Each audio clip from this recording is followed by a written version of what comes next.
Bosku, dah 2025 kot, takkan pakai analog lagi. Sekarang local car pun semua dah pakai digital meter tau. So ni F30, dia nak nampak modern sikit, dia tukar digital meter dengan kita orang. So jom kita tengok result. Okay, ni digital meter yang baru. Sangat nice, sangat cantik. And kalau korang nak control dia, pakai BC button ni saja. Yang ni korang boleh adjust lah. So let's say korang nak sporty sikit, korang boleh pilih yang ni. Kita ada 4 design. And kalau korang nak yang analog punya pun still ada lagi. So analog dia ni macam BMW yang baru punya lah. And kalau korang ada drive mode button, korang just press button ni, korang tengok dia akan tukar warna.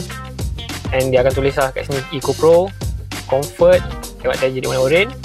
And Sport mode dia akan jadi warna merah. And korang punya odo, mileage, semua ikut balik yang original lah, pada yang asal. Okay.